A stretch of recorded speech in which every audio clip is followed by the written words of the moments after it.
Assalamualaikum warahmatullahi wabarakatuh. Salam sejahtera untuk kita semua. Perkenalkan, kami dari kelompok 5 mahasiswa Universitas Nahdlatul Ulama Pasuruan, Prodi Pendidikan Matematika kelas 24 FA angkatan 2024. Di video ini kami akan membahas salah satu topik dasar namun sangat penting dalam geometri, yaitu segitiga. Mungkin segitiga terlihat seperti bentuk yang sederhana, tetapi di dalamnya tersimpan banyak konsep menarik dari jenis-jenis segitiga berdasarkan sisi dan sudut, hingga garis-garis istimewa yang menjadi bagian penting dalam berbagai perhitungan dan aplikasi geometri. Melalui video ini, kami ingin mengajak teman-teman untuk lebih memahami dan mengenal segitiga dari sudut pandang yang lebih dalam serta terstruktur. Semoga apa yang kami sampaikan bisa memberikan pemahaman yang baru buat teman-teman. Untuk yang pertama yaitu tentang segitiga. Jadi segitiga adalah salah satu bangun datar yang terbentuk dari 3 buah ruas garis. Ketiga garis ini saling bertemu di ujung-ujungnya dan pertemuan antara dua garis itu disebut sebagai titik sudut. Jadi kalau kita lihat dari gambar ini, kita bisa lihat ada 3 sisi yang membentuk segitiga dan 3 titik sudut yang jadi tempat bertemunya sisi-sisi itu. Nah, karena hanya punya 3 sisi dan 3 sudut, makanya bangun ini disebut segitiga. Jadi secara sederhananya bisa kita simpulkan bahwa segitiga itu adalah bangun datar yang terbentuk dari 3 sisi dan memiliki 3 titik sudut. Untuk selanjutnya tentang karakteristik segitiga. Jadi segitiga itu punya beberapa ciri khas yang membedakannya dari bangun datar lainnya, dan ciri khas yang paling penting dan paling mendasar itu adalah yang pertama, jumlah ketiga sudut dalam segitiga itu selalu 180 derajat. Jadi berapapun besar masing-masing sudutnya, kalau dijumlahkan hasilnya tetap 180 derajat. Ini berlaku untuk semua jenis segitiga, baik sama sisi, sama kaki, ataupun sembarang. Terus yang kedua, memiliki 3 sisi dan 3 sudut. Jadi setiap sisi adalah garis lurus yang menghubungkan 2 titik sudut. Nah, 3 sisi inilah yang membentuk segitiga, dan tentu saja karena ada 3 sisi, otomatis juga ada 3 titik sudut. Terus yang ketiga, terdapat berbagai jenis segitiga. Jadi segitiga itu bisa dibedakan berdasarkan panjang sisinya maupun besar sudutnya, dan nanti ada penjelasan mengenai jenis segitiga. Untuk selanjutnya yaitu pembuktian sudut 180 derajat. Langkah 1 yaitu diketahui segitiga ABC dengan alasan premis. Langkah 2, gambar BD dengan ukuran sudut 1 sama dengan ukuran sudut A dengan alasan dikonstruksi. Langkah 3 yaitu garis BD sejajar dengan garis AC dengan alasan teorema. Mungkin mengacu pada teorema yang menyatakan bahwa jika sudut dalam berseberangan sama, maka garis-garisnya sejajar. Langkah 4 yaitu ukuran sudut 3 sama dengan ukuran sudut C dengan alasan teorema yang mengacu pada teorema tentang sudut dalam berseberangan yang sama ketika 2 garis sejajar dipotong oleh garis transversal. Langkah kelima yaitu ukuran sudut 1 ditambah ukuran sudut 2 sama dengan ukuran sudut DBC dengan alasan postulat penjumlahan sudut. Langkah 6 yaitu ukuran sudut DBC ditambah ukuran sudut 3 sama dengan 180 derajat dengan alasan teorema kesejajaran garis. Langkah ketujuh yaitu ukuran sudut 1 ditambah ukuran sudut 2 ditambah ukuran sudut 3 sama dengan 180 derajat dengan alasan langkah 5 dan 6. Langkah ke-8 atau terakhir yaitu ukuran sudut A ditambah ukuran sudut B ditambah ukuran sudut C sama dengan 180 derajat dengan alasan langkah 2, 3, 4, 5, 6, dan 7 Itu berarti kesimpulan yang dicapai dengan menggabungkan hasil dari beberapa langkah sebelumnya. Selanjutnya tentang luas dan keliling segitiga. Nah, pada gambar di sini segitiga ABC kita bisa lihat ada 3 sisi dan 1 garis tinggi. Untuk huruf A kecil itu adalah sisi BC, yaitu sisi alas segitiga. Terus untuk huruf B kecil itu adalah sisi AC.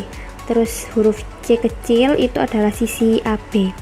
Dan huruf T itu adalah tinggi segitiga dari titik A ke sisi BC atau alas. Dan garis tingginya itu membentuk sudut siku-siku dengan sisi BC atau sisi A. Dan di situ ada rumus tentang keliling segitiga. Di situ rumus keliling sama dengan A plus B plus C. Dan rumus keliling ini digunakan untuk mencari total panjang seluruh sisi segitiga. Caranya tinggal jumlahkan semua sisi. Sisi AB ditambah sisi BC dan ditambah sisi AC. Terus ada juga rumus luas segitiga.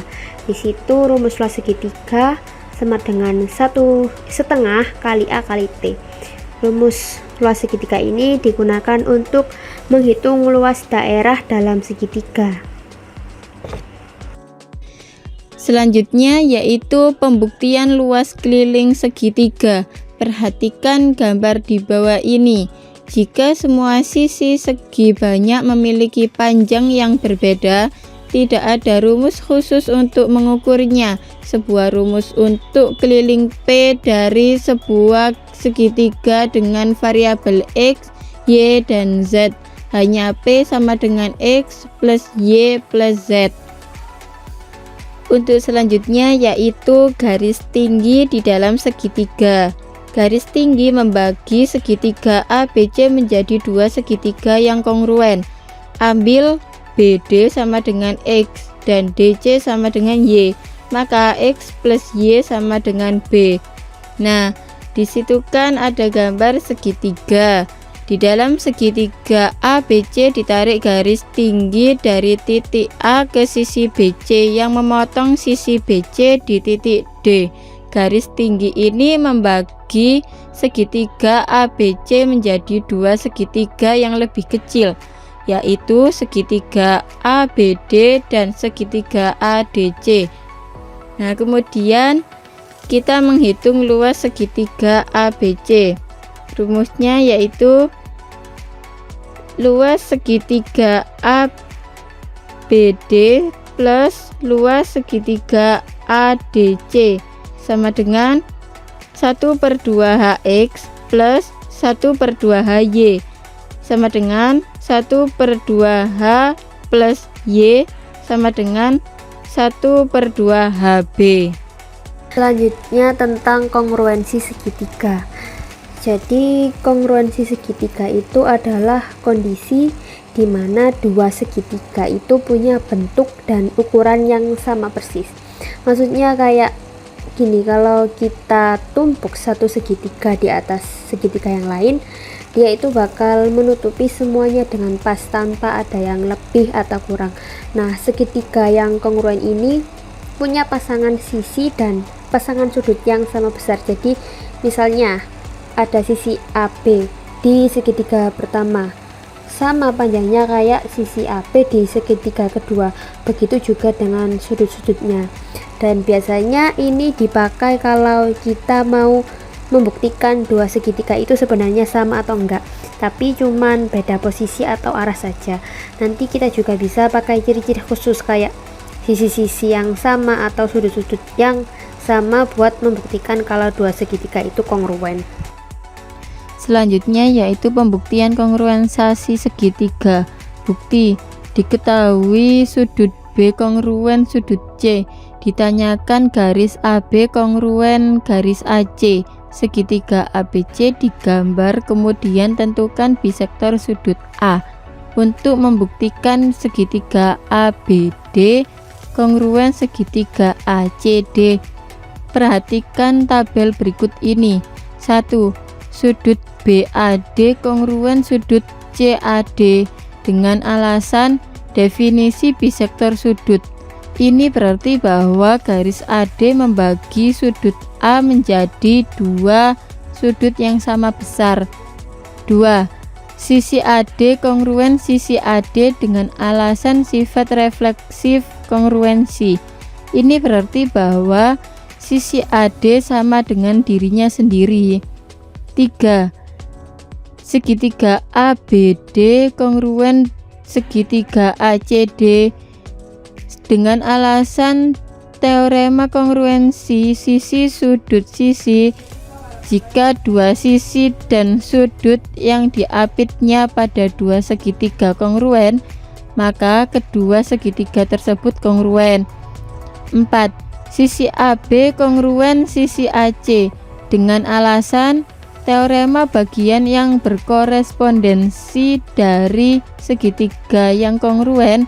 Jika dua segitiga kongruen, maka semua bagian yang berkorespondensi atau sudut dan sisi juga kongruen. Selanjutnya di sini ada teorema kongruen. Jadi teorema kongruen yang pertama yaitu teorema kongruensi SSS, yaitu sisi.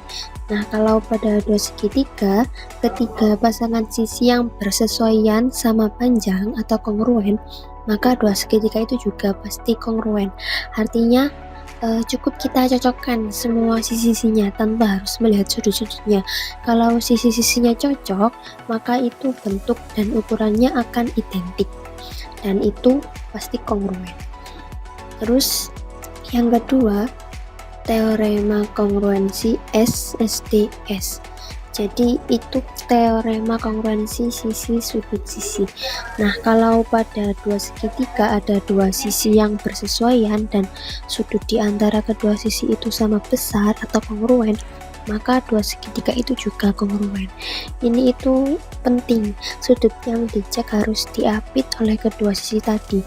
Kalau sudutnya pas di tengah antara dua sisi yang cocok, itu udah cukup buat menentukan dua segitiga sama persis. Selanjutnya teorema kongruen yang ketiga yaitu teorema SD SSD. Di sini jika pada dua segitiga pasangan dua sudut dan satu sisi apit kongruen, maka kedua segitiga tersebut kongruen. Artinya kalau di dua segitiga itu ada dua sudut yang sama besar dan satu sisi yang mengapit kedua sudut tersebut juga sama panjang, maka dua segitiga itu kongruen. Jadi sisi di antara dua sudut itu yang harus sama juga. Terus teorema yang keempat yaitu teorema SD SDS. Di sini jika pada dua segitiga pasangan dua sudut dan satu sisi di depan salah satu sudut yang kongruen, maka kedua segitiga tersebut kongruen. Jadi artinya kalau di dua segitiga ada dua sudut yang sama besar dan satu sisi di depan salah satu sudut itu juga sama panjang, maka dua segitiga itu juga kongruen. Walaupun sisi itu nggak diapit, tapi karena posisinya pas di depan sudut, tetap bisa dipakai buat menentukan kongruensi. Selanjutnya ada teorema Pythagoras. Nah, di teorema ini kita itu membahas tentang segitiga siku-siku. Jadi kalau segitiga punya kaki A dan B dan sisi miringnya C, maka berlaku rumus A pangkat 2 plus B pangkat 2 sama dengan C pangkat 2, atau bisa juga ditulis C pangkat 2 sama dengan A pangkat 2 plus B pangkat 2. Nah, sisi miring itu yang di depan sudut siku-siku dan dua sisi lainnya itu disebut kaki. Jadi kalau kita udah tahu panjang dua kaki segitiga, kita bisa cari sisi miring pakai rumus itu. Nah, di gambar ini juga dijelaskan bahwa segitiga itu bisa dibentuk ulang dengan translasi dan rotasi. Kakinya itu tetap A dan B dan sisi miringnya itu C. Kalau kita bikin persegi di atas masing-masing sisi, luas dari dua persegi di atas kaki atau A pangkat 2 dan B pangkat 2 itu sama kayak luas persegi di atas sisi miring atau C pangkat 2. Makanya rumusnya menjadi A pangkat 2 plus B pangkat 2 sama dengan C pangkat 2.